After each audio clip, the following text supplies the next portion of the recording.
Light is go, भैया light is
సంతోషంగా బంగారం లాంటి కుటుంబం ఉన్న బంగారం అంతా పోగొట్టుకుని పెళ్లిలో గిల్టు నగలతో పెళ్లి కూతుర్ని సింగారించాల్సి వస్తుంది.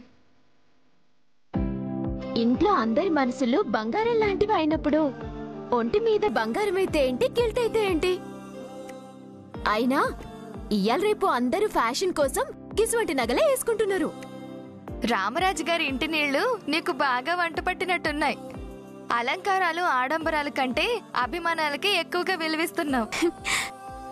మన మనసు ఎంత ఖుషిగా ఉందో చూసుకోవాలి గాని ఈ ఆడంబరాలు అలంకారాలు ఏం చేసుకోనికక్కా? కావచ్చు చిట్టి, కానీ చూసే 10 మంది కనీసం పెళ్లిలోనైనా మెళ్ళో నగలు లేవని తప్పుగా అనుకోకూడదు కదా. పని పాట లేకుండా గలత్ మాటలు మాట్లాడేటోళ్ళ గురించి మనం అసలు పట్టించుకోవద్దక్కా. సరే సరే, ఇవన్నీ తర్వాత. ముహూర్తానికి టైం అవుతుంది, ముందు రెడీ అవ్వాలి. కూర్చో.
వరముగా నిన్ను దేవుడు పంపాడే ప్రతి అడుగులో అడుగే వేస్తూ నా సాయం అయినావే నువ్వు లేకపోతే ఈలలో క్షణమైన బ్రతకనుగా నువ్వు అడిగితే నా ప్రాణాన్ని చేస్తావో చెల్లెలా.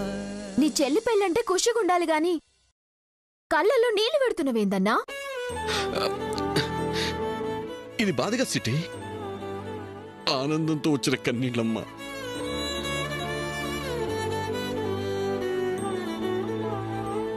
నా చెల్లికి పెళ్ళైపోతుందన్న సంతోషం తల్లి. అరే నేనంటే మొగోన్ని, పెళ్లి చేసుకున్నా చేసుకోకపోయినా నాకేం ఫికర్ పడదమ్మా. ఏడ తిరిగినా అడిగేటోళ్ళు లేరు. కానీ నువ్వు ఆడపిల్లవమ్మా.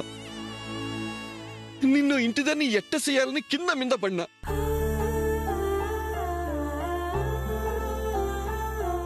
అమ్మ నాయనల్ని దూరం చేసి దురదృష్టాన్ని మిగిల్చిన ఆ దేవుడు రామరాజు బావ సీత చెల్లి లాంటి గొప్ప మనసున్న కాందాన్లా నిన్ను ఇంటి కోడల్ని చేసి మళ్ళీ మనకి అదృష్టం ఇచ్చిండమ్మా భగవంతుడు. తమరిది మామూలు అదృష్టమా? తంతే బూరెల బుట్టలో పడ్డట్టు అయింది. కాళ్ళు అరిగిపోయేలా తిరిగి వాళ్ళు అలసిపోయేలా వెతికి 10 మందిని ఎంక్వైరీ చేసి చేయాల్సిన ఆడపిల్ల పెళ్లి ఏ అలసట లేకుండా జరిగిపోతుందంటే అదృష్టం కాకపోతే ఇంకేంటన్నయ్యా? చూడు చెల్లె, నాకు తెలియకడుగుతున్నా, నీ విషయం నేను గల్ల చేస్తున్నా. అరే నా సిట్టి లెక్కనే మీ ఇద్దరిని చూసుకున్నా. ఎందుకు నువ్వు ఇట్లా మాట్లాడి పరేషాన్ చేస్తావు? నేనేమీ లేనిది చెప్పట్లేదన్నయ్యా, ఉన్న మాటే అంటున్నాను.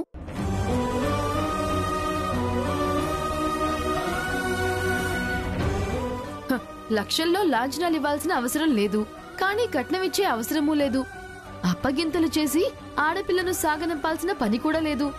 పెళ్లి పనులు, పెళ్లి ఖర్చులు అన్నీ మావే. పైగా మీ ఇద్దరూ ఉండేది ఇక్కడే. అది మామూలు అదృష్టమా? దాక్షాయిని,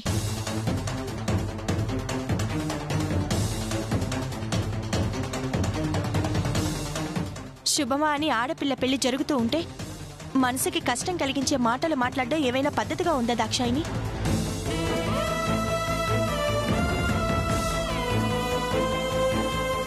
ఈ ఇంట్లో ఎవరికైనా డబ్బు మీద ఆశ ఉందా? ఆస్తుల మీద మమకారం ఉందా? మంచి మనసున్న ఆడపిల్ల మనకి తోడికోడలుగా వస్తుంటే సంతోషించాల్సింది పోయి కట్నాలు లాంఛనాలు అని అలాగే నానేది?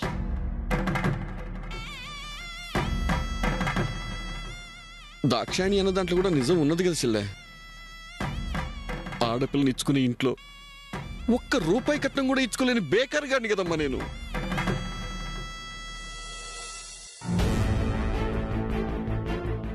నువ్వు రామరాజు బావ పెద్ద మనసు చేసుకోకపోతే నా చెల్లి పెళ్లి ఇప్పట్లో ఏదా చెప్పు, నువ్వే చెప్పు.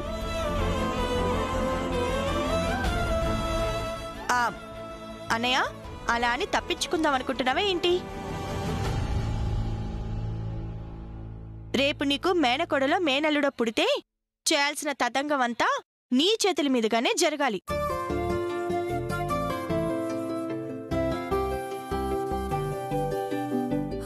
అప్పుడు ఖర్చంతా నీదే. లేదంటే నేను మాత్రం ఊరుకునే ప్రసక్తే లేదు. అది గట్లనో మంచిగున్నది. ఈ ఏడాదిలో మళ్ళీ పత్తలాట మొదలుపెట్టి ఈ హ్యాండ్ రైజింగ్ చేసి అన్నయ్య, అట్లా కాకుండా చెల్లే కష్టపడి పనిచేసి మస్తు పైసలు కమ్మాయిస్తా.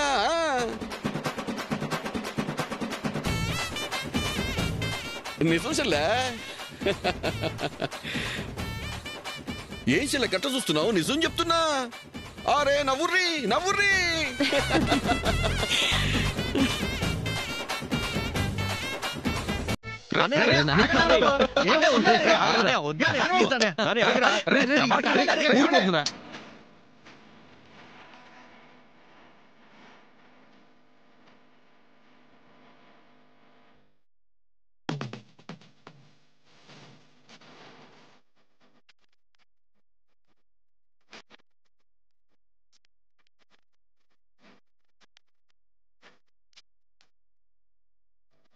చాలానే అయిపోయిందిరా. ఇంకా ఆపండి. ఇందాక నుంచి అటు ఇటు తిప్పుతున్నారు కానీ ఒక్కరు కూడా సరిగ్గా కట్టడం లేదు. రే సరిగ్గా కట్టడానికి నువ్వెక్కడ కుదురుగా ఉన్నావురా? అనే చూడనే పెళ్లి కాకముందే చిట్టి అప్పడాల కర్రతో నీ వెంట పడ్డట్టు అటు ఇటు డాన్స్ చేస్తున్నావు. రే నువ్వు ఆగరా. పాప నానేమనకండ్రా, చంటోడు బుడ్డోడ్రా.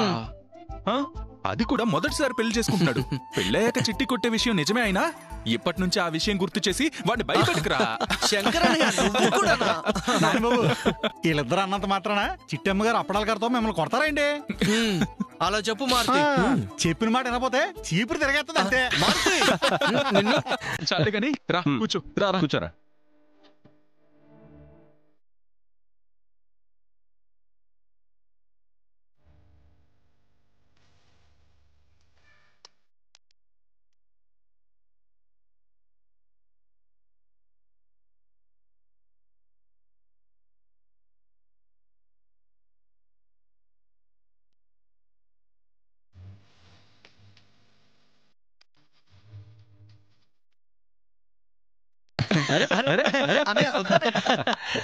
నేను అంచు మారుతి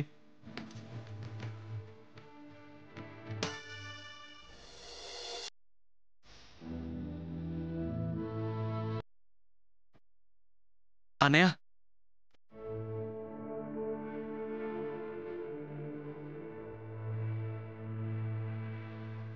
రే నాని, నీకు పెళ్ళైపోయినంత మాత్రాన నాకు మాత్రం నువ్వు పెద్దవాడివి అయిపోయినట్టు కాదు. చిట్టి విషయంలో భర్తగా నీ బాధ్యత పెరిగిందే తప్ప నాకు మాత్రం నువ్వు ఎప్పటికీ చిన్నవాడివేరా. బాగుందండి. అక్కడేమో అన్న చెల్లెళ్ళ సెంటిమెంట్, ఇక్కడేమో అన్నదమ్ముల విడదీయలేని అటాచ్మెంట్. సీత, మన ఇంట్లో పెళ్లికి ఊరి జనం రాకపోవటం బహుశా మొదటిసారేమో. అదే నాకు వెల్తిగా అనిపిస్తోంది. మీరేం బాధపడకండి. ముహూర్తానికి ఇంకా సమయం ఉంది కదా. మనం అందరినీ పిలిచాం, వస్తారేమో చూద్దాం.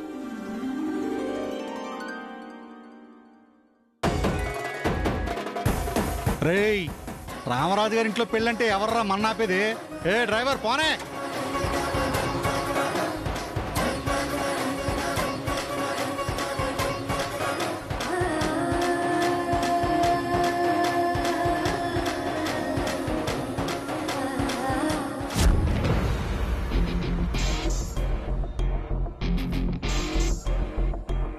అమ్మగారు, పాలు తాగి వెళ్ళండి అమ్మగారు.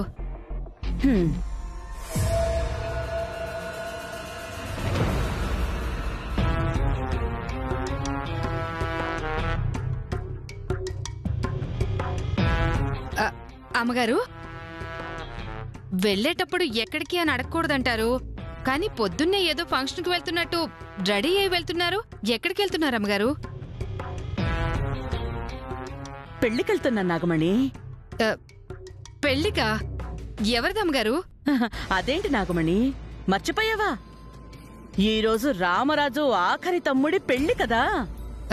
అమ్మగారు, ఎలాగైనా పెళ్లి ఆపుతానని పంతం పట్టుకుని కూర్చున్నారు కదా మీరు.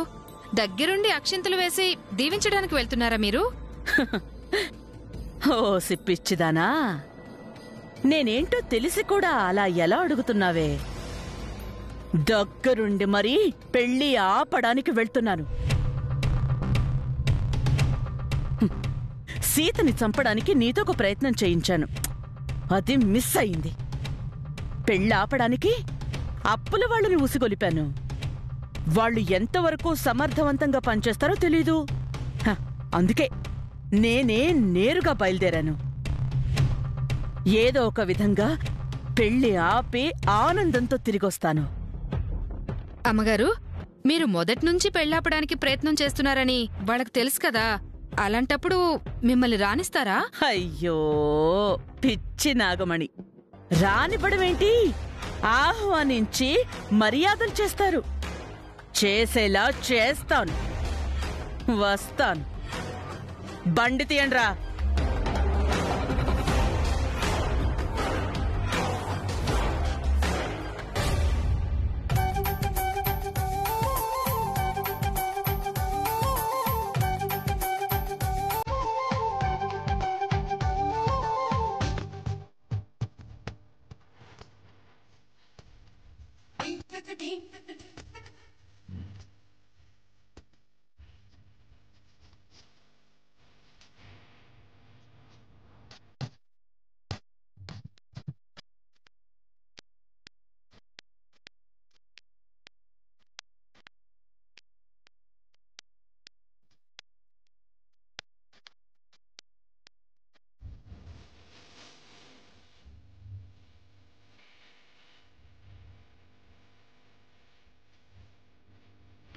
ఆకాశం దిగి వచ్చి మబ్బులతో వెయ్యాలి మన పందిరి.